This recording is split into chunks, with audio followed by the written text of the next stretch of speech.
A Medias está de gira por todo el país. Si quieres asistir a uno de nuestros episodios en vivo, ingresa en amediaspodcast.com y regístrate. Y esto es A Medias, con una invitada especial, Carla Carrión, Carry On. Carry On. Carla Equipaje de Mano. Carla Continuar. Carla Continuar. Carla, colega, politóloga, pero ella es de la Central, yo soy de URU, no importa, somos colegas. 2, ella es la que nos vende en las medias. Ella es la vendedora de medias de Predilecta de este podcast. Fun Fan Socks. Síganme, Predilecta. síganme en Fíjala Instagram. porque, marico, yo les voy a decir una vaina. Nos trajo estas medias, estas finas Nos trajo de esta media, Pac-Man. yo tengo unos gatitos, porque a mí me gustan los Y tú gatos. tienes unos del de tiburón de Rugrats. Rugrats. El tiburón no, El tiburón, el dinosaurio. El tiburón. El dinosaurio. Son de pinga esas. Y Reptar. hay muchísimas medias más muy Y divertidas. son de muy buena calidad. Sí, totalmente. Porque si no, no las usáramos. Amamos. Sí, sí, sí. ¿Qué más? Y Carla es defensora de derechos humanos también. Trabaja Así es. como coordinadora de comunicación en esta ONG que se llama Justicia, Encuentro y Perdón. ¿Qué hace Justicia, Encuentro y Perdón? Justicia, Encuentro y Perdón documenta y visibiliza los casos de muertes de las víctimas del patrón de persecución en Venezuela y también el seguimiento de presos políticos. Vale. Y de hecho tienen el Museo de la Memoria. Ah, el Museo de Sí, la tenemos Memoria. 2 museos de la memoria. Ujú. Uno que inauguramos en el 2021 y uno que inauguramos el año pasado, que es más de realidad virtual. Que yo estuve ahí. Sí. Ana Que nos yo hablé con, acompañó. yo creo que hablé en un episodio de eso, no sé cuál, pero los que ven todos los episodios deben saber. Sí, Justicia, Encuentro y Perdón la fundó Rosa Orozco después de la muerte de su hija en el 2014 y Marta Tineo se unieron en el 2017. ¿Su hija cómo se llamaba? Geraldine Moreno. Muchos la recordarán. Entonces, después de la muerte de Geraldine, Rosa inició el camino por la justicia y en ese camino fundó Justicia, Encuentro y Perdón junto a Marta. Y bueno, hoy ya tenemos casi 10 años de trabajo y estamos sumamente orgullosos de lo que hemos logrado y todavía queda muchísimo camino por andar. Y justamente se cumplen 10 años de las protestas Pero hoy. Del- de febrero de 2014. Bueno, hoy es 6 de febrero. Se cumplen el 12 de febrero. 12, pero- ocurren las primeras 3 muertes de, lastimosamente, una larga lista de personas asesinadas por distintas fuerzas del Estado y por distintas fuerzas irregulares. Pero ¿por qué también. queríamos hacer este episodio y tuvimos esta idea de hacer el mes de febrero como el mes de la memoria? Porque creo que hay muchas personas que no quieren recordar, which is nice, es ok, te lo respeto, pero muchas de las personas que nos ven son que en ese momento eran muy, muy pequeños y no se acuerdan y no saben el régimen en el que vivieron y la naturaleza de cómo actúa cuando de verdad la gente se está oponiendo, ¿no? Entonces creo que también es como recordar que la gente, no, qué bolas, que la gente nunca hizo nada. Hicimos mucho y nos mataron. Sí, creo que hemos dado demasiado. Dimos Y a mucho, veces estamos se nos rotos. olvida, ¿no? A veces se nos olvida todo por lo que hemos pasado, la crisis, las protestas, Pues lo los normalizamos. apagones, y comienzas a quedarse como ahí y se acumulan víctimas, se acumulan historias que hay que recordarlas y hay que honrarlas y no subestimemos lo que hemos hecho, que no se nos olvide que hemos recorrido un camino durísimo y que los venezolanos, más allá de decir que somos resilientes, de verdad hemos sido una sociedad que ha pasado por muchísimas cosas y no tenemos que dejar de reconocernos y de vernos y de encontrarnos y decir, hemos hecho todo. Y reconocer nuestros traumas. Sí, yo creo Porque que todos yo- los venezolanos tenemos estrés postraumático. Claro, o sea, Totalmente. no sé si, En yo no sé si, especial a mí no me lo han diagnosticado, pero yo siento que uno tiene una verguita ahí, Sí. que es como, marico, uno lleva como una carga por toda la vida y después te das cuenta que hay la misma persona que tienes al lado cuando empiezas a hablar de eso tiene la misma herida. Y qué coño, somos una sociedad herida, traumatizada y creo que no es que lo vamos a recordar todo el tiempo y que qué bolas nosotros, pero reconócelo. Sí, y a veces recordarlo también es necesario, porque uno tiene que poner las cosas en su justa medida. En parte, yo creo que recordar lo que ha pasado, a quienes han asesinado, cómo los asesinaron, cuál fue el patrón de represión que fue brutal y fue muy, muy violento por parte de las fuerzas del Estado, eso nos ayuda a entender el régimen bajo el cual está viviendo Venezuela, todavía, porque es el mismo régimen, el mismo gobierno. Y segundo, nos hace darle la justa memoria a las personas que fallecieron. Yo creo que En primer lugar, este va a ser como un episodio sobre memoria, sobre las personas que fallecieron en esas protestas de 2014, no solo en febrero, sino durante varios meses. También entender cómo pasó. Entender el contexto político y social en el cual eso se desarrolló y saber si hay impunidad de esos casos, cuántas personas fueron... entonces, bueno, al final yo creo que podemos hablar un poco de memoria y perdón, si perdonar es olvidar Sí. o en qué se diferencia. Que yo tengo mi Entonces, take, pero eso después se lo sí. digo. Yo quiero preguntarte primero cómo ha sido, cuántas fueron las víctimas mortales y los heridos durante esas protestas. Estamos hablando solo de 2014. Sí, Quiero vamos que a dejarlo en sepan. 2014, porque se cumplen 10 años. ¿Sabes? Como que porque se cumplen 10 años, no estamos hablando de las protestas de 2017, sino las anteriores, las precedentes a las 2017. Yo quiero admitir, yo estaba en cuarto año de bachillerato. Yo no estaba como que yo activamente en las protestas, pero obviamente viví el contexto, ¿no? O sea, pero Yo no... tenía 22 años, tú Yo tenías también también 22. tenía 22 años y estaba en la universidad. Yo tenía esa edad en las 2017. Y por poner en un contexto, un chamo que ahorita tiene 18, un chamo que ahorita está en la universidad probablemente, tenía 8 años. O sea, eran Exacto. niños. Eran unos Probablemente o su familia se los ocultó por protegerlos, porque eran niños, no se enteraron, capaz O no lo tienen vieron idea. muy desde lejos. Desde porque, fuera. bueno, Es que inclusive yo desde que cuando estaba en bachillerato, yo estaba full en Twitter, ¿sabes? Como que yo estaba pendiente, pero yo 2014 no lo veo tan cercano, Ok. ¿sabes? Y desde que, a ver, yo siempre estuve como que súper metida o sea, para leer de política, para saber las cosas, y yo lo veo lejano, 2014, ¿sabes? Claro. Es como no conecto tanto porque no era como mi momento, ¿sabes? Yo estaba en el colegio, o sea... Sí, además tenías, o sea, a ver, cuando uno es chamo o está adolescente en el liceo, son otras las prioridades. Marico, yo ¿no? estaba en mi casa encerrada diciendo que de pinga que no tengo clases. Tal cual. Y después vi la vaina y obviamente me acuerdo que me dolió burda y hablábamos mucho, pero no fue igual que 2017. Entonces me estoy imaginando a la mayoría de los chamos que nos escuchan, que eran unos niños y que no recuerdan nada y que no saben lo fuerte que fue vivir eso en las calles. Y que fue que, marico, este señor que sigue gobernando ahorita fue el que empezó justamente menos de un año de que lo eligieran, ¿no? Sí. Fue menos de un año de la elección No llegó entre al él. año. No llegó al año. De Capriles y Maduro empezaron las protestas y fue una represión asquerosa. Sí. Ya vamos al contexto social, pero en cuanto a las víctimas, Sí, Que, creo que es importante también destacar que en el 2014, bueno, obviamente eran chamos, otras prioridades, el nivel de madurez es diferente. Y también el tema de las heridas. Yo creo que somos un cúmulo de heridas. Si pudiéramos como llevarlo a nuestro cuerpo, tenemos heridas por todos lados, por lo que vivimos. Y que a partir de ese año también vimos como el rostro de la represión como tal y la persecución política en Venezuela. En el 2014 murieron 41 personas, según los reportes de Justicia, Encuentro y Perdón. Personas que en su mayoría eran jóvenes, estudiantes, menores de 22 años, la edad que teníamos nosotros en ese momento. Y de heridos no hay un registro completo porque fueron tantos. Wikipedia dice que mil y tanto. 1.500 heridos se reportan, igual que detenciones arbitrarias. Comenzó el patrón de detenciones arbitrarias y de tortura a partir del 2014.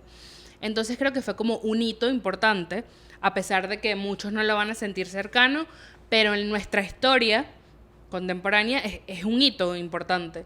Y también algo que nos marcó a muchos, los que estuvimos en esas protestas, porque vimos la verdadera cara de la represión y vimos la muerte y lo que puede hacer un régimen como el que vivimos actualmente, que no ha cesado, sino más bien ha aumentado y se ha perfeccionado en sus Se ha niveles de perfeccionado. represión y persecución política. Entonces, creo que es importante que se lleven como qué estaba pasando, qué fue lo que pasó a partir del 2014, y bueno, ustedes le darán más del contexto ¿No? político. Y que no se lleven por la narrativa porque al final la narrativa que impera o la que escuchan más es que bolan los guarimberos, es Totalmente. culpa de los guarimberos, y que no, eran personas que estaban protestando en contra de un gobierno que evidentemente había mucho descontento en las calles. En ese momento recuerdo que teníamos la inflación más alta del mundo.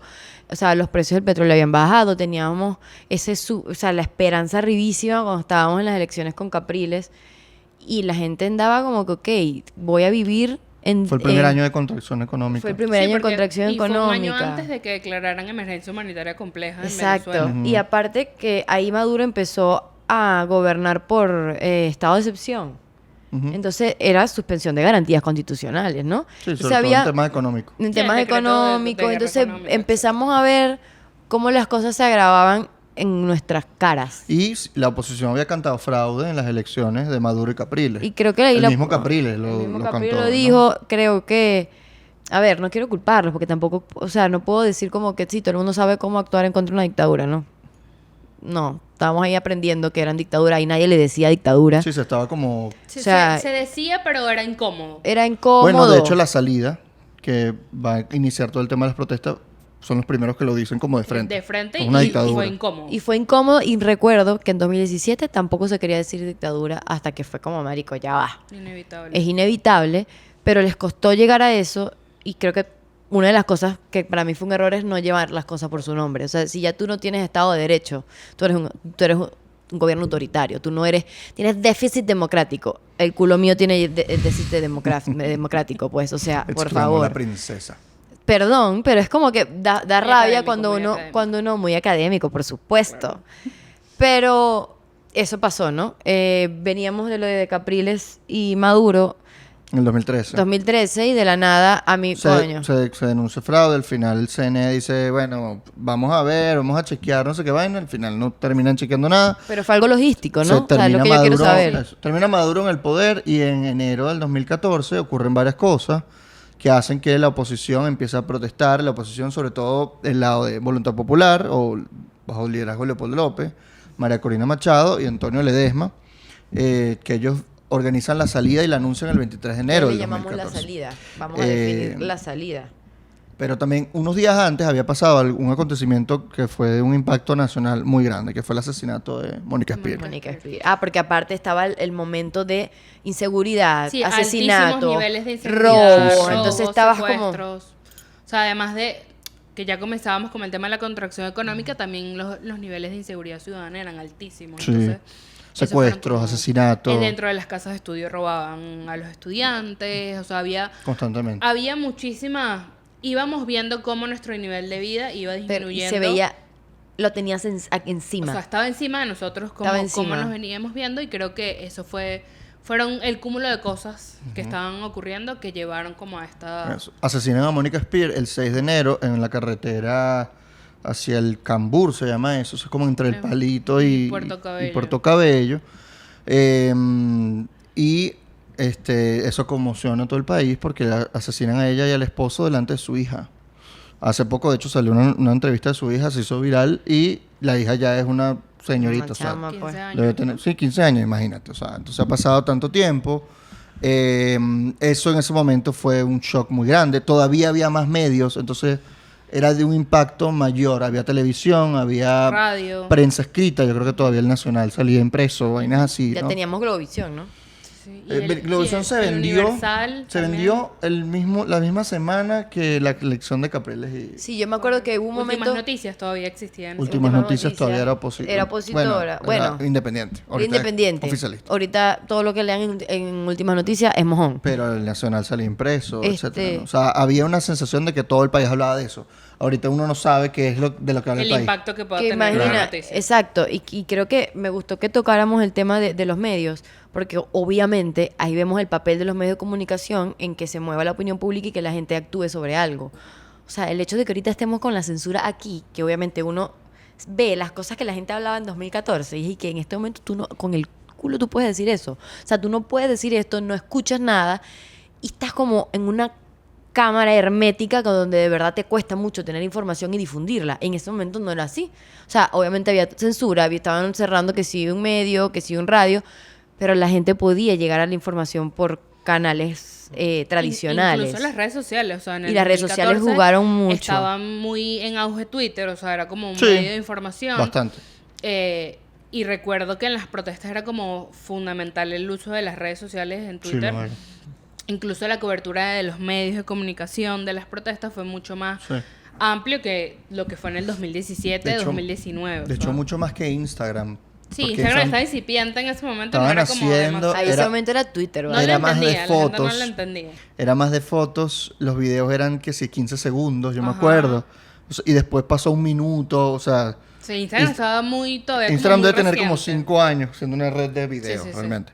pero Y luego, o sea, Twitter era como donde todo el mundo se sí, informaba. y donde salían los Y videos que, de las ojo, protestas. también recordemos que en el 2014 también empezó la persecución por el uso de las redes sociales en Venezuela. Los Importante. primeros tuiteros presos. Entonces creo que, insisto, el 2014 fue un hito. Mm. Un hito de muchas cosas, tanto buenas como malas.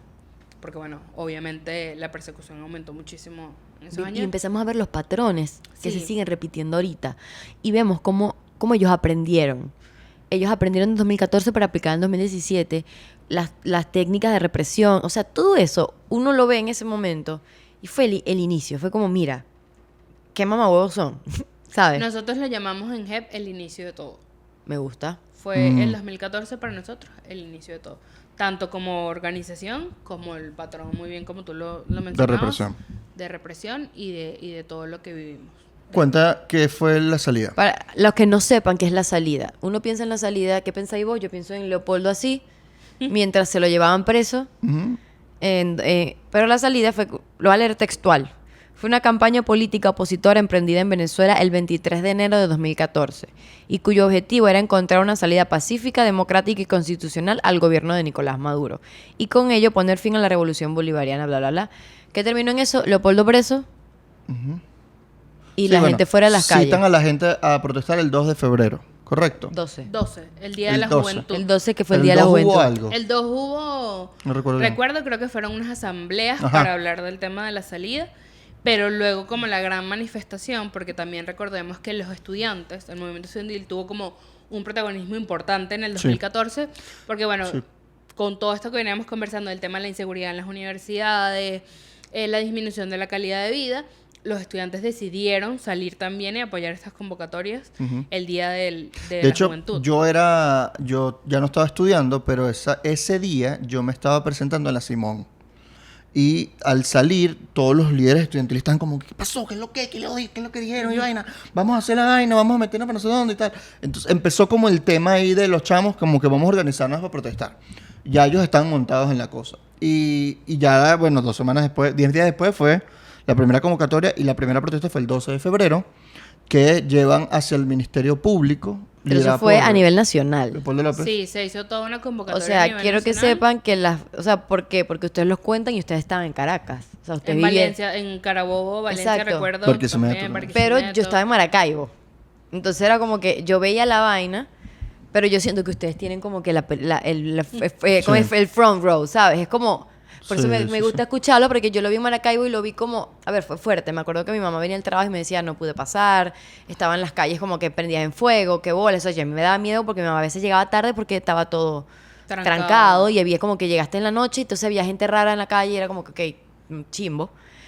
Pero más allá de eso, era como que vea la represión encima porque estaba en Twitter. Pero, ¿Tú cómo lo viviste? exacto, ¿vos cómo lo viviste? Yo creo que para mí el 2014 fue un antes y un después.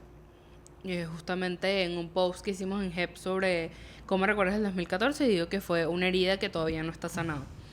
Porque bueno, ese día yo estuve en la manifestación, estuve en la UCB, fuimos a marchar como estudiantes de la UCB, llegamos, de verdad fue bastante cívico todo, era entregar un documento al Ministerio Público por unas detenciones que hubo, etcétera. Había como un petitorio muy claro. Fuimos, estuvimos allá, de verdad había muchísima gente. Imágenes que recuerdo claramente eran mamás marchando con sus hijos de las universidades. Ujú. Recuerdo a la sociedad civil, o sea, todo el mundo como que se apoyó esa convocatoria masiva. Las fotos de Plaza Venezuela, si las buscan en Google, pongan Plaza Venezuela, 12 de febrero de 2014, van a ver la fuente llena de gente, o sea, fue súper masivo. Llegamos al Ministerio Público, se colocó una pancarta que también si la buscan está... que decía Venezuela está con las universidades o algo así, no recuerdo claramente cuál era la frase. Y llegamos y lo vivimos, fue bastante cívico, era una marcha que estaba permisada en aquel momento, que no se podía manifestar si no había permiso. Entonces Porque ahí tenías que pedir permiso a la tenías que pedir alcaldía. permiso a la alcaldía para poder Sí, sí, sí. Ya en 2014, antes de todo Sí, eso, para tenías que pedir organizar protestas. permiso. organizar manifestaciones y bueno, efectivamente como esto era una manifestación pacífica, donde lo que se buscaba era... Llevar un documento, Llevar ¿no? un documento y demostrar que el descontento de muchísima gente de forma pacífica, salimos a las calles y así fue. Y fue pacífica hasta que el mismo régimen lo decidió así, y creo que eso es importante recordarlo.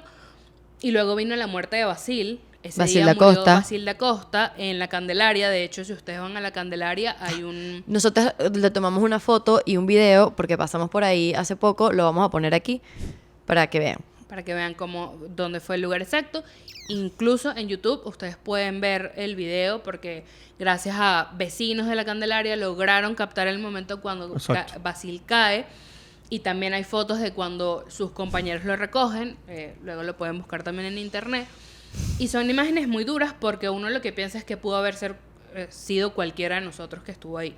Pudo haber sido yo, pudo haber sido un compañero, un hermano, un primo, que salió con las mismas convicciones, con la esperanza de que su aporte sea escuchado, ¿no? Porque eso es lo que buscamos cuando salimos a manifestar. Claro. Que logremos cosas. Nadie sale a manifestar porque quiere morir. Ni sale a manifestar para quemar cosas, ni para dañar a más nadie. La gente sale a manifestar porque tiene un descontento y quiere exigir su derecho.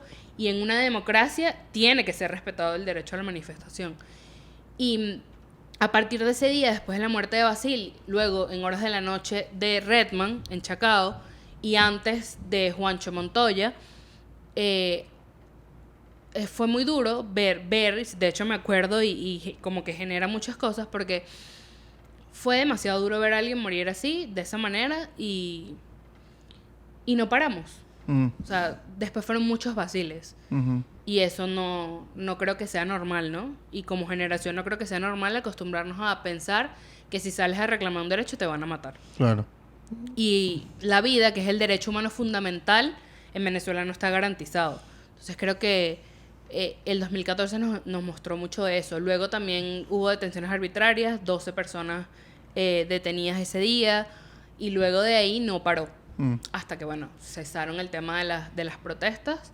Porque, bueno, Eso duraron hay un hasta mayo. Sí, de hecho, Hay un desgaste muy fuerte con el tema de O las sea, fue protestas. febrero, Basil es- sí. enero, febrero, marzo, abril, mayo. Basil fue asesinado de un tiro en la cabeza, y cuando se hizo la investigación de parte de Últimas Noticias con recolección de videos de personas en distintos lugares de esas Lugares. esquinas, o sea, este fue un video que se hizo gracias a la Info Ciudadanía, porque eso no fue, lo recopiló un medio. Últimas Noticias todavía era, digamos, independiente, y lograron determinar de dónde vino el disparo. Y al final esta persona fue condenada, ¿correcto? Sí, con el quien disparó a Basil Era un fue funcionario del condenado. Estado. Fue un funcionario del Estado, estuvo condenado, e incluso tiene una condena, no recuerdo exactamente cuánto tiempo, pero fue condenado meses después del suceso. Claro. De Redman sí no hay nada, o sea, Redman no ha tenido justicia. Ujú. Redman murió y ni siquiera está identificado quién disparó contra él. Y fue por un Y- disparo también. y se presume que fue alguien que disparó desde una moto, pero no hay Un arma de nada fuego. claro. No hay nada de claridad, o sea, con respecto alrededor de su muerte. Como muchos. Solamente del 2014, de 41, solo 8 personas fueron condenadas por estos crímenes, y el resto sigue en total impunidad. Incluso 10 años después ni siquiera han pasado el proceso de investigación. Porque además las muertes no solo se reportaron en Caracas, también hubo muertes en Carabobo, hubo muertes en Táchira, en San Antonio de los Altos, o sea, en Los Teques, que murió Adrián Urquiola. En los días siguientes. En los días después del 12 de febrero comenzó todo este tema de los asesinatos. Génesis Carmona fue en Valencia. Génesis Carmona el 19 de febrero en Valencia. Que a ella la mataron con perdigones en la cara. Muy de cerca. Para que quede así, tuvo que haber sido muy de cerca. Y yo solamente recuerdo la foto. Y yo decía, marico, esto es dantesco. Esto es fácil de una película de terror que yo estoy viendo. Y eso está pasando en mi país. Y todos los chamos están saliendo y siguen haciéndolo. O sea, imagínate las ganas de cambio. Y yo también siento que fue mucho miedo de que esto llegara donde está ahorita. ¿Sabes? O sea, era un miedo de, marico, esto está tan mal y yo necesito hacer algo al respecto. Y les supo muy a culo, es como que yo estoy joven y yo puedo hacerlo. Sí. Que creo que también eso es la herida de cuando muchos de los políticos dicen, ¿no? Que los jóvenes son el futuro del país. Marico.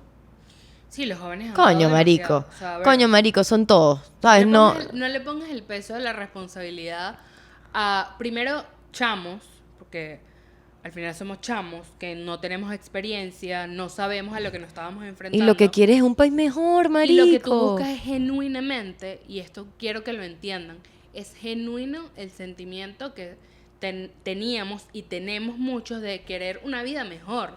O sea, de tener un futuro, de poder decir, mira, mi trabajo vale, mis estudios valen, yo quiero vivir seguro, quiero ofrecerle a mis papás una vejez en paz. O sea, quiero estar con ellos, quiero vivir estar con ellos, cerca. quiero estar con mis amigos, quiero ver a mi familia crecer. O sea, aquí hay un sentimiento genuino de querer una vida mejor y no se trata de llevarlos. No veamos esto como un conflicto político partidista de quién tiene la razón o quién es mejor, o es que yo quiero ser poder, porque la verdad es que no. Uno lo que quiere es vivir mejor. Geraldine estaba fuera de su edificio con una cacerola. Era lo único que tenía en la mano el día que la mataron. Y Rosa siempre lo dice en todos los espacios. Su hija salió porque ella sentía que era una forma, porque su mamá le enseñó esos valores de que hay que luchar por tu país, hay que defenderlo. Y le vaciaron unos perdigones en la cara, le destrozaron el rostro. Y cuando tú ves eso, tú dices, o sea, ¿qué es esto? Esto es inhumano. O sea, era una muchacha que tenía un futuro por delante, futbolista, que estaba estudiando en la universidad, que le gustaba escuchar música, etcétera. Y uno se ve en ese espejo y dice, Geraldine era yo con las mismas convicciones cuando salí. ¿Por qué le hicieron eso? Porque además no solo la forma en cómo la mataron, sino el después, ¿no? El tener que su mamá vivir con eso, y creo que fue tan duro que la misma Rosa lo entendió. Dijo, yo no puedo permitir que esto siga pasando y tengo que salir a defender. Y has hablado bien cuando hablas del después, porque el después es importante. ¿Cómo reacciona el Estado ante un asesinato de una persona inocente por funcionarios del Estado? Porque le mató un guardia nacional. Y la razón, y siempre, o sea, o manipulan cómo sucedió su muerte, o la invisibilizan en medios del Estado, o dicen que fue de otra manera, y al final nunca le dan la justicia ni la reparación a los familiares de estas víctimas. No, es que, a ver, Rosa, para poder tener condena a quienes cometieron el crimen contra su hija, tuvo más de 50 audiencias. Mierda. O sea, fue un desgaste Claro. súper duro. Y ahí te dices, el Estado te da la espalda. Y si Rosa no decide seguir, no tuviera justicia, como muchas personas no tienen justicia porque hay un desgaste. Ahí es un proceso que te exige demasiado como ser humano, porque es recordar todo el tiempo lo que le pasó a tu hija. Ya no solo vives el trauma del día en que la asesinan, sino también te revictimiza. Entonces el Estado te sigue revictimizando y 10 años después sigue revictimizando. Cuando ves que no hay justicia, cuando ves que no se rinde tributo a esas víctimas, que siguen pasando. cuando quieres cambiar la narrativa de lo que pasó. Eso no fue una guarimba, fue una protesta ciudadana donde la gente salió de forma pacífica a exigir sus derechos. Y Que eso se no nos puede convirtieron, olvidar. que se convirtieron violentas por el Estado, por los funcionarios del Estado. O sea, no es como que dicen, no, porque empezaron a tirar vainas y yo respondí, no. Uno tiene los videos, uno ve las tanquetas, uno ve la manera en la que se procedía militarmente. O sea, tú ves las fotos de las tanquetas o de la manera en la que ellos se organizaban en las protestas. Y eso tenía una lógica. Tú ves cómo van poquito a poquito moviendo a la gente y con violencia, ¿sabes? Es como, hey, tengo las tanquetas aquí, te estoy echando agua, pero por otro lado viene un colectivo o un guardia nacional y no tienen solamente Gases. perdigones. Y Mira, gas, marico, mira. por Dios, eso es como un tótem o no sé, el icono de las protestas, marico. Todo el mundo anda con un Malox encima. Claro. Y que es algo que incluso nosotros hablamos en los episodios anteriores, que fuimos a un taller que fue de justicia en cuento y perdón, donde hablamos de la memoria. Y cuando dijimos a quién ha olido una bomba lacrimógena, todo el mundo olió una bomba lacrimógena. Y Vero decía, qué bolas que nuestro... Verónica Chopite. Vero Chopite, que ya estaba aquí varias veces, de los Juve. Y dije que, marico, eso es un arma química de guerra. Y todo el mundo sabe lo que te hace la vaina. Todo el mundo sabe lo que tienes que utilizar para que los efectos no sean tan fuertes. Sí. Y ahí que eso es una idea que tenemos. O sea, está en nuestra memoria colectiva. Nuestro imaginario. O sea, y es que chimbo que eso haya pasado, pero hay que reconocerlo. Y en cuanto al tema de, para mí la impunidad es importante. Dijiste que hubo 41 asesinados. ¿Cuántos de estos siguen impunes? ¿Cuántos casos? ¿Cuántos no se han investigado? ¿Y cuántos terminaron en sentencias? Aunque no solo la persona que asesinó debería ser condenada, ¿no? Eso tiene que ver con un tema de rangos en cuanto a un funcionario del Estado por cómo...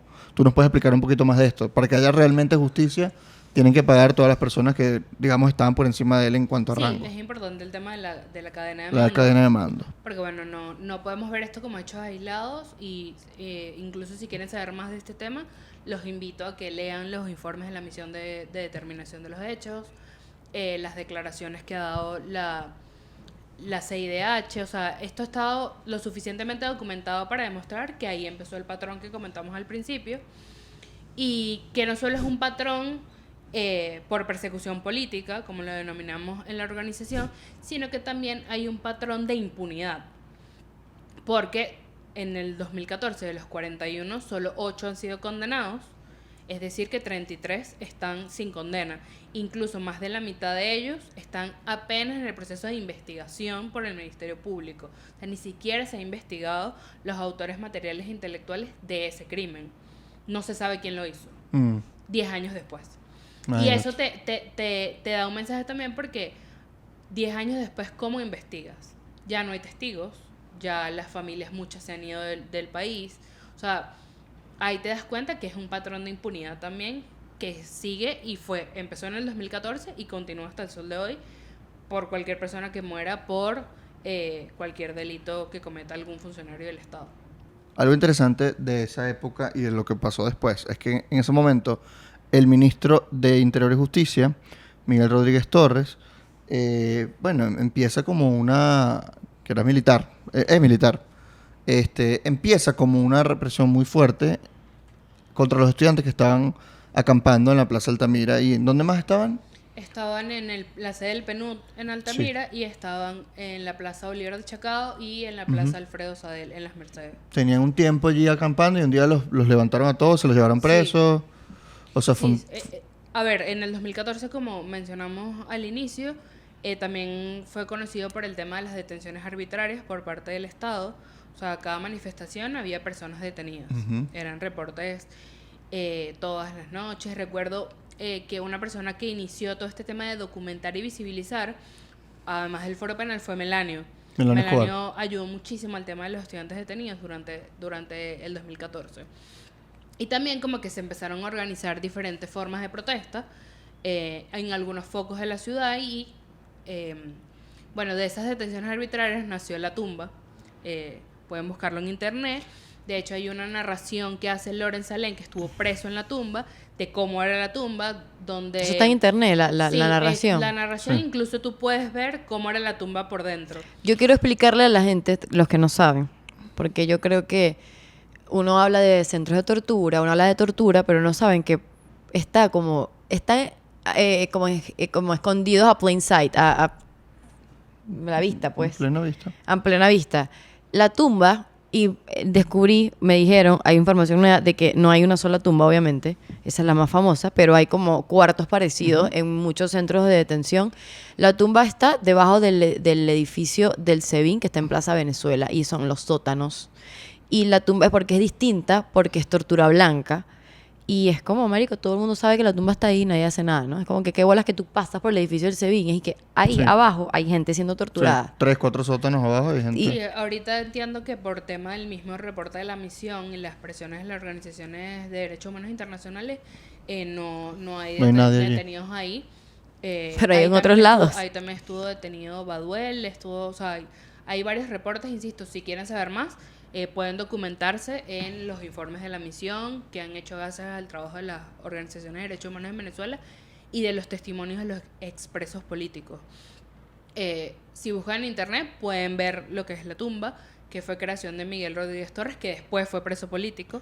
En 2018. En 2018. Cuando estaba lanzando su alianza, su organización política. O sea, como que él dijo se lo llevó el SEBIN. Fue que como, coño, ¿será que ya yo no estoy de acuerdo de esto? Me quiero lanzar por otro lado. Y el SEBIN dijo, tú no vas. Él empieza a ser crítico en 2015 de Maduro.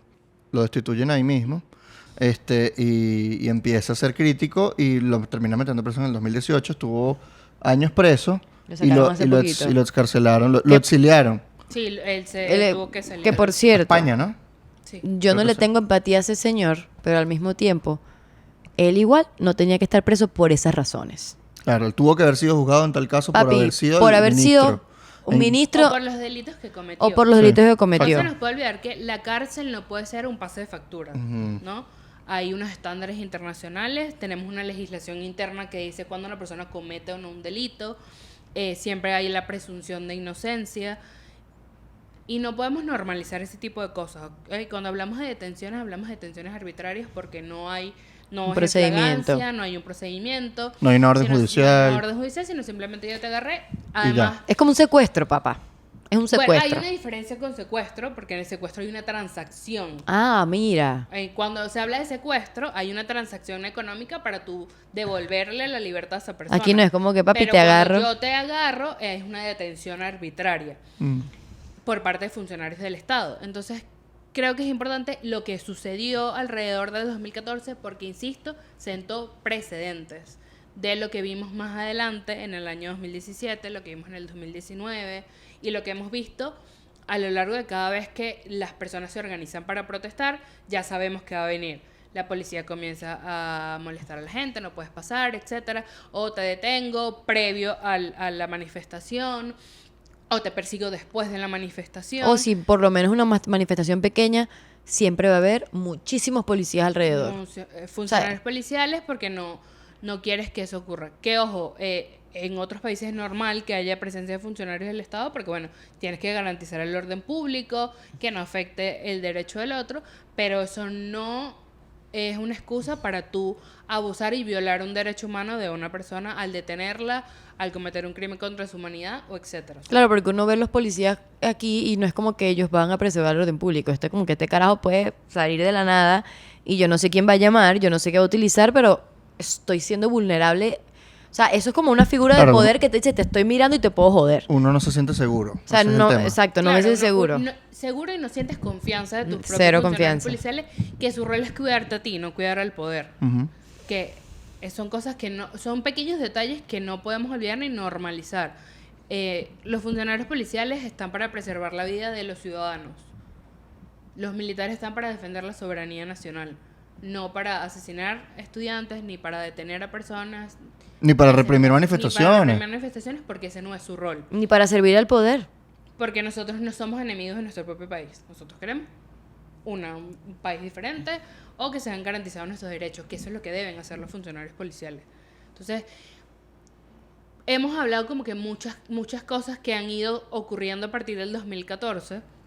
El inicio de la represión, el inicio de todo, el patrón de persecución, la represión, vimos la cara más cruel de la represión con Claro. estos asesinatos, el caso de Geraldine Moreno, el caso de Basilda Costa, Génesis Carmona, y muchas personas más que también murieron en esos años que yo recuerdo, que siempre estamos recordando en nuestra cuenta de Twitter. Todos los días ponemos recordatorios para que conozcan esas historias y los que fueron asesinados y vean sus historias más allá de lo que ocurrió, más allá de la tragedia que arropó a esa familia. Es para que conozcan también quiénes eran y acabar con esa narrativa. Mm. O sea, estas no eran terroristas. Nada que ver. Eran simplemente... Así les dijo el Estado.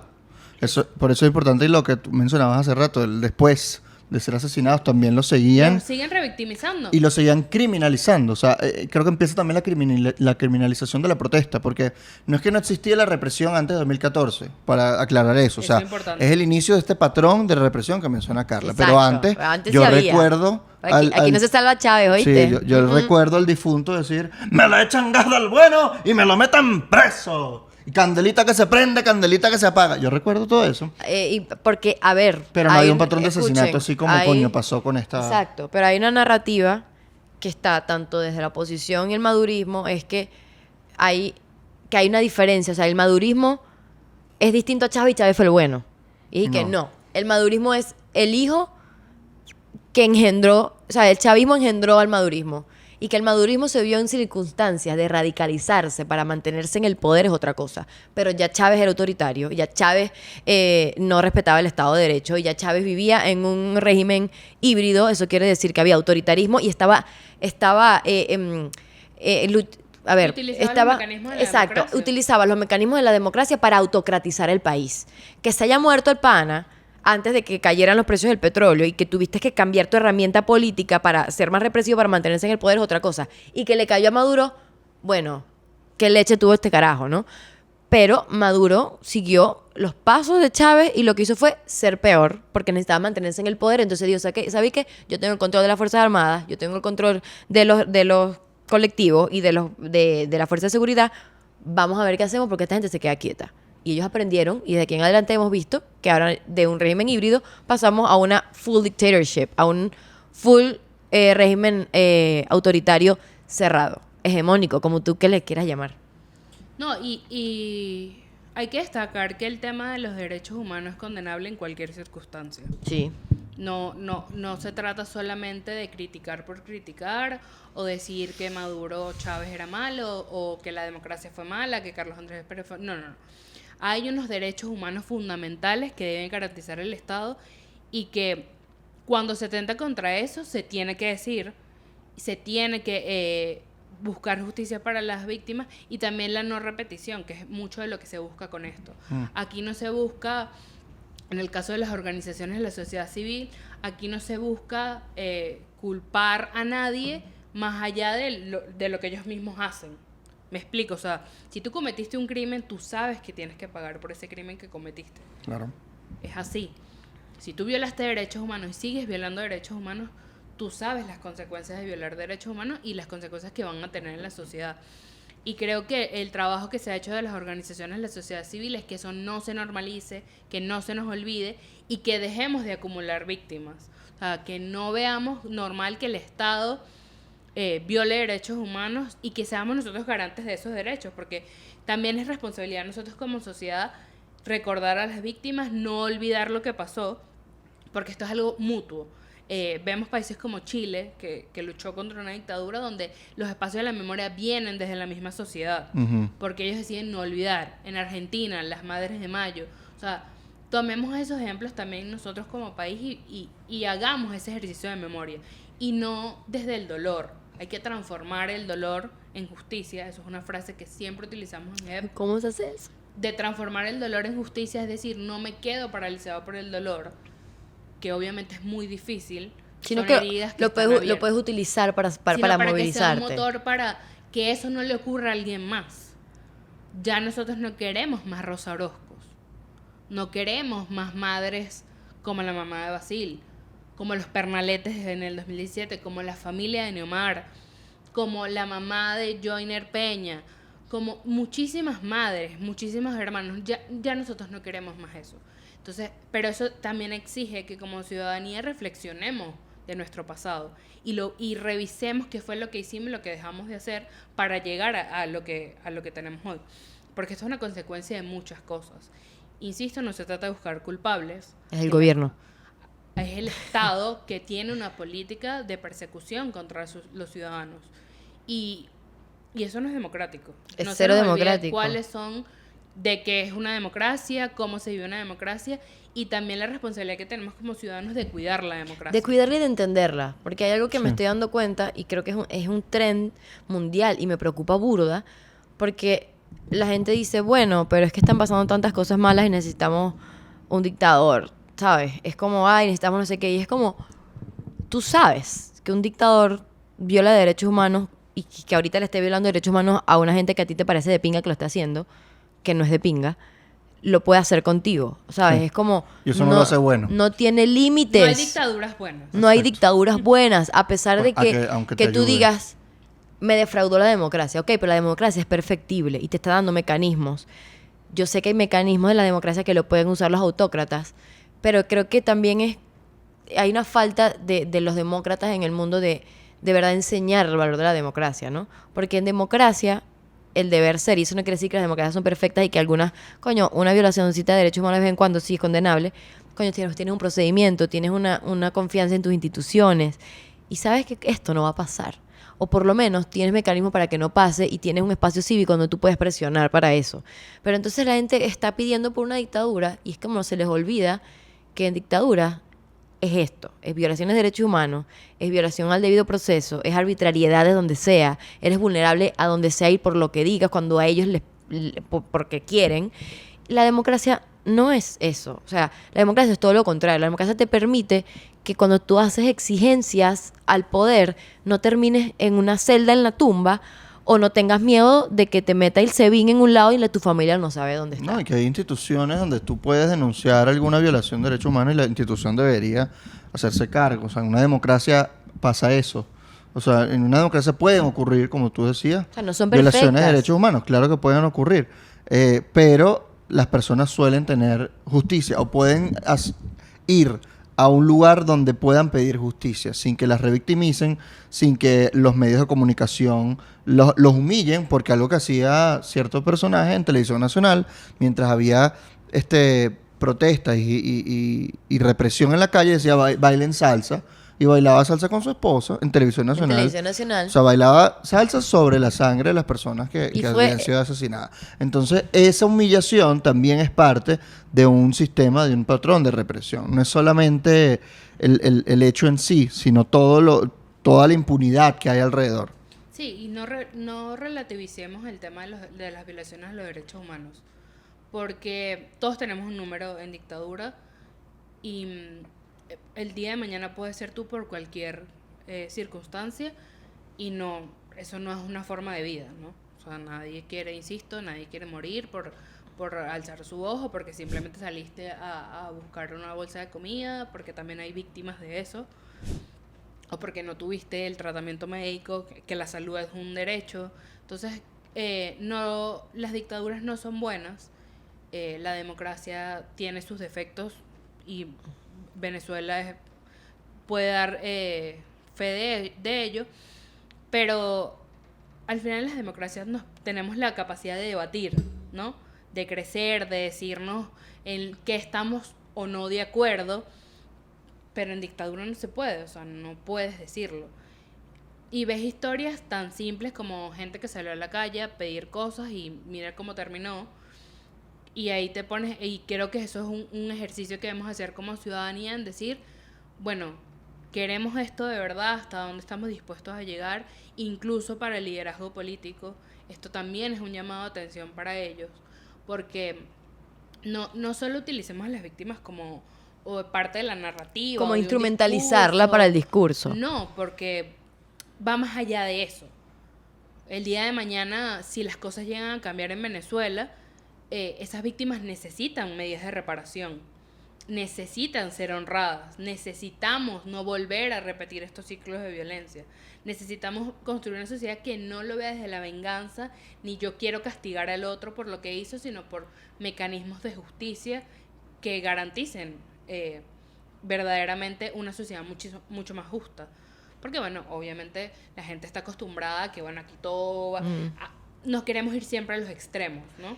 Que yo Y quiero, ya vemos o que sea, los extremos son los malos. quiero entender, o sea, tipo, no justificar, pero yo entiendo muchas personas, y capaz va a haber comentarios en el episodio, que van a venir desde el dolor y desde la rechera, y que qué bolas que esta gente, pero el punto es no repetirlo. El punto es no seguir con el ciclo, porque si no, nunca va a terminar y no vamos a salir nunca de esto. Y yo sé que por eso ahí veníamos con la parte del perdón, o sea, en qué momento uno ¿sabes? Como que justicia, encuentro y perdón. ¿Dónde encontramos el perdón? Después de la justicia, ¿no? Entonces, ¿cómo llega a justicia y cómo le dices a esas víctimas que va a haber justicia, ¿sabes? Creo que eso es un tema que no se habla porque todavía no hemos llegado al punto donde vaya a ser justicia, ¿no? Y creo que hay muchas personas o grupos que dicen, vamos a reconciliarnos ahorita. Y es como, ok, vamos a estar abiertos a la Claro. reconciliación. Pero ellos quieren perdón Pero con entonces, impunidad. ¿cómo quieres tú que yo me reconcilie con alguien que en ningún momento pidió perdón y que siga justificando y siga actuando igual de lo que necesito justicia, ¿no? O No, sea, no es posible. es como, mira, tú estás actuando igual, tú sigues violando derechos humanos y no me estás reconociendo que sigue pasando y tú quieres que yo me reencuentre contigo. Entonces creo que ahí hay como una línea rara que no sé cómo abordar. No, No para, sé. es que para ellos eso, o sea, para el chavismo que promueve eso es apaciguamiento y ya. Claro, O pero yo sea, estoy hablando de los que no son chavistas. Sí, me gustaría rescatar una frase que dice Rosa, que dice, perdonar es no renunciar a la justicia. Porque el que tú perdones, y aquí es como importante que nos detengamos antes de omitir cualquier juicio hacia la palabra perdón, ¿no?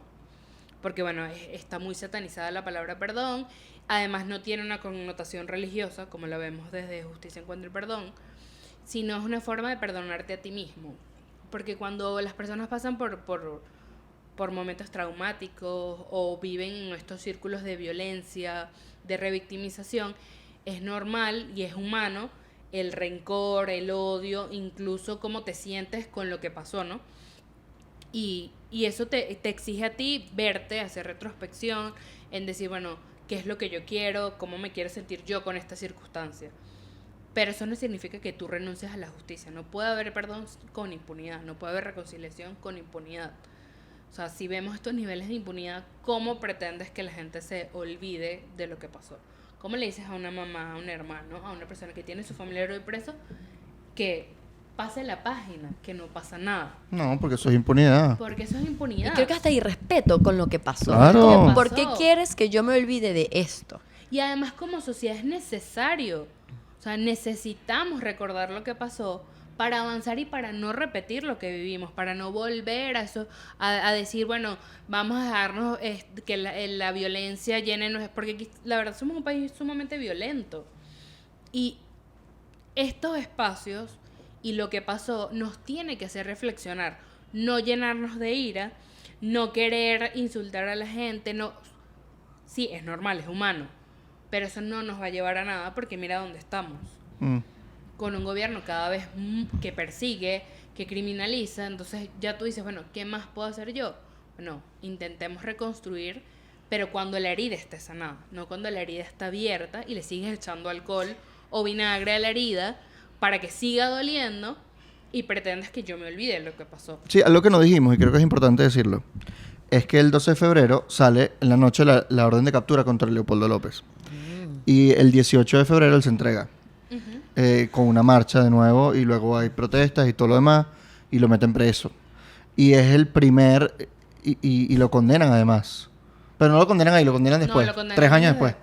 Sí. Y es el primer preso de conciencia, porque además eso inicia una ola de persecución contra líderes políticos. Y contra su partido, exacto. Contra su partido, que fue el inicio y que mucha gente no lo vio como... Lo vio como algo que no lo iba a tocar, mucho de lo que hablamos en el capítulo de que, bueno, cuando a mí cuando la violación de derechos humanos no me afecta a mí, no pasa nada. Pero luego vemos que hoy sigue ocurriendo lo mismo, con la detención de los coordinadores de Vente Venezuela, la persecución a Primera Justicia, la persecución a Acción Democrática. Entonces ves, incluso Manuel Rosales, que también estuvo preso, o sea, ves que los líderes políticos también, y acabaron con las estructuras de partido en Venezuela. Luego cooptaron muchos opositores. Muchísimos. Luego fueron contra las ONG. Javier Tarazona continúa detenido. Líderes sindicales. Y te das cuenta que todos han sido víctimas del Estado. Porque es un patrón. Y aquí lo estamos viendo como con líderes, personas que están directamente en algo político, pero hay personas que no tienen nada que ver y que terminan con un procedimiento, terminan presos políticos, y es porque hiciste algo malo, eres mi castigo ejemplarizante. O porque fuiste la persona que estuvo en el lugar y en el momento equivocado. Exacto. Y es que tú vas a ser el ejemplo para todos los demás y vas a pasar por lo mismo. Y con los presos políticos militares pasa lo mismo, que son esos castigos ejemplarizantes, y pasa con muchos sectores de la sociedad. Entonces ya te das cuenta que periodistas, tuiteros, personas que son incómodos al poder, personas que hacen arepas y empanadas, personas que cuidan perros, o sea, han ido presos. Han estado presos. Entonces te das cuenta que esposos o parejas o personas que estaban en un carro donde había una persona, salieron jodidos igualmente, hacen causas judiciales comunes. Bueno, el caso de las presas políticas, de las 18 presas políticas que están hoy, muchas están detenidas por vinculaciones directamente con su pareja, no porque hayan cometido un delito. Sino porque su pareja estuvo presa por la represión. O estuvo detenido, su pareja está presa. Entonces, ya es como demasiado. Eso tiene un nombre alemán, no me acuerdo cuál es. Sí, eso lo comentó Luis Carlos en el episodio de la Corte Penal Internacional. Hicimos un episodio de eso. Nosotros es Liner, una cosa así. Sí, después lo ponemos, si nos acordamos Es aquí meter preso abajo. a tu familia, pues. Pero es prácticamente... es una manera de represión y de meter miedo, pero a las personas que están vinculadas al target. Entonces, eso quiere decir que vas a aislar, estás aislando a las personas que están directamente en una posición que puede ser peligrosa o puede ser muy política, ¿no? Entonces, en vez de, no sé, Carla hizo algo ¿Y qué va a hacer el Estado? Bueno, se va a meter con Carla, se va a meter con el novio de Carla, se van a meter con toda la gente alrededor. Y después dice, coño, yo no voy a acompañar a este aquí al lado porque no sé si me lo van a hacer a mí. Entonces el punto es que llevan a todo el grupo, al grupo cercano de la persona, y ellos también llevan castigos además, a pesar de que no hayan hecho nada. Entonces, ¿eso te lo estoy buscando? Sí, la palabra alemana. Es Sippenhaft. Sippenhaft. Era eso, Sippenhaft. Con doble P. Léelo, para que tengamos definición. Sí, para que la gente... como Definición que sepa más de qué va. específica.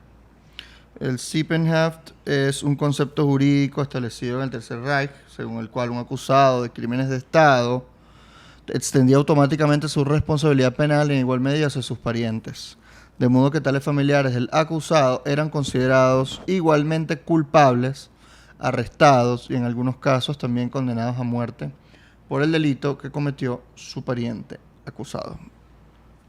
Ahí está. Entonces eso pasa en Venezuela también. Eso sigue pasando en Venezuela, pasa todo el tiempo. Pero no sé si vamos a volver a recapitular 2014, cómo terminó 2014, terminó en mayo. No me acuerdo cómo terminó 2014. Con una mesa de negociación.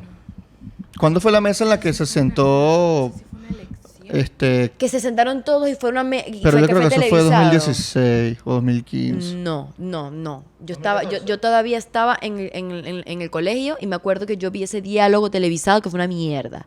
Es que ha habido Dion- tantos que ya uno pierde como el verdad. foco. De hecho, vi que... o sea, El de no me toques la campana. Creo que fue ese. sí. ¿Te acuerdas que estaba Ramos y yo? No me toques la campana, chico. Sí, 11 de abril de 2014. En el 2014. Claro, y luego vinieron las porque elecciones después vino parlamentarias y ganó. el año siguiente y ganó porque fue Sí. el héroe de... De hecho, fue el 11 de abril de 2014. Aquí está Ramos Alup dando la mano a Jorge Arreaza. Ese fue el diálogo. Eso fue exactamente. Aquí está el video de Luigino de Lubrio. Y lo publicó hace 9 años, correcto. Eso fue en el 11 de abril de 2014. Se cumplía el año en que Maduro había ganado la Ganó elección. las elecciones, las elecciones Fue el 14. 13 de abril. 14. Déjame 13 ver. de abril fueron las elecciones presidenciales. ¿No fue el 14?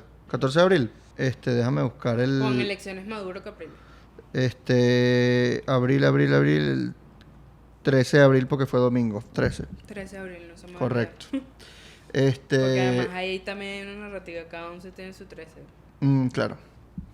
Y el 11 de abril, que fue en conmemoración del 11 de abril del 2002, fueron a dialogar 12 años después, la oposición, incluyendo Capriles, que había sido, el que denunció el fraude, él fue a esa mesa de negociación. Yo creo que allí empieza el declive de las protestas, con esa negociación allí. Y es que eso es un patrón. Vamos a escucharnos y toda esa O sea, huevonada. eso es un patrón. Cuando uno ve en retrospectiva todo lo que ha pasado, ves que el mecanismo de apaciguamiento de protesta es que el gobierno dice, Diálogo. ok, me están presionando burda, me voy a sentar. Pero al final, o sea, por eso a mí me parece, Dios mío, oposición, pero ustedes no están viendo lo que está pasando. O sea, tipo, tú tienes la presión en la calle, eso quiere decir que tienes algo con qué negociar, pero ellos como que le creen. Entre 2014 también estaba el tema de Ucrania. Entonces, Ucrania y Venezuela, de hecho, Ajá. nos menciona Jared Leto en los Oscars. Ujú. No recuerdo si es 2014 o 2017. No, fue 2014. 14, ¿no? El año en el que cuando él gana el Oscar. Y el hagan Oscar fue... ¿Puedes ver cuándo fue? Sí, que Jared Leto, Venezuela, pon. Y recuerdo que verdad. estábamos en la Ucrania opinión. también estaban Porque con él el dijo tema- Stand with Ukraine y Stand with Venezuela. En 2014. Entonces, ese tema llegó a la opinión pública internacional duro. O sea, bueno, Jared Leto lo menciona cuando gana el Sí, Oscar. por eso digo, o sea, ahí comienza en el 2014 como que se voltean a ver lo que está ocurriendo en Venezuela, porque bueno, los videos del 2014 eran súper crudos. Luego, evidentemente, en el 2017 también vemos que eso pasa a ser extremo, porque ya no es una avenida, sino son una autopista. Lo que se llena, pero tuvo una trascendencia. Tuvo una trascendencia porque se voltearon los ojos a ver a Venezuela, porque se comenzó este patrón y porque también las víctimas se empoderaron, víctimas como Rosa Orozco se empoderaron y dijeron, hay que seguir luchando para visibilizar lo que pasó. Claro. ¿Tú qué le dirías ya para cerrar a gente joven que está viendo esto que no lo vivió? ¿Qué pueden hacer ellos para eso, ya mencionaste el tema de la memoria de la sociedad civil, que puede ser un aporte también, pero un joven escucha esto y puede decir, coño, yo no voy a protestar. ¿Para qué voy a protestar? Me pueden matar. Y todo lo contrario, más bien tienen que salir Bueno, yo no sé. a reclamar sus derechos. Yo o sea, no estoy de acuerdo reclamar contigo. su derecho puede dar miedo. Yo no Y uno estoy de no lo acuerdo. tiene que motivar a salir. No, lo que quiero decir es, tu derecho tienes que hacerlo valer. How? Bueno, expresándolo. No, creo que el tema es, o sea, más allá del Participación. derecho a la protesta, es el tema de los derechos humanos. Ajá. Claro. O sea, que veamos Eso hay que seguirlo esto como- exigiendo. como un aprendizaje. O sea, no te estamos diciendo ve a protestar. No, te estamos diciendo, tú tienes una serie de derechos, que son tus derechos fundamentales que todos tenemos por ser seres humanos. Y nosotros necesitamos promover esos derechos. Eso es fundamental. Tú como joven eres parte de ese activismo en que la gente entienda que tenemos derechos humanos, que los derechos humanos son importantes y que son un pilar de la democracia. Lo segundo que tú puedes hacer como joven es el tema de la memoria. Documentarte, leer, interesarte y no solo quedarte con la narrativa oficial o lo que ves en TikTok o lo que te cuenta un influencer o lo que te dice un influencer que te dice que todo está bien. Porque esto tampoco lo que queremos es llevarlo a la negatividad. Porque lo que pasó en el 2014 es parte de nuestra historia. Lo que pasó en el 2017 es parte de nuestra historia. Lo que hoy está pasando en Venezuela va a ser parte de nuestra historia. Entonces, no olvidemos que estamos viviendo esos momentos y que eso nos van a formar como sociedad en un futuro y que lo tenemos que tener claro. Así como a ti te enseñan historia en el colegio, tenemos que también reconocer en nuestros libros de historia que existió Basilda Costa, que existió Geraldine Moreno, que existió Robert Redman, Génesis Carmona, Neomar Lander, Carlos Moreno, Paola, o sea, todas esas personas existieron y no las podemos invisibilizar, por más que el poder se empeñe en hacerlo. O sea, creo que como jóvenes ese es nuestro mayor aporte.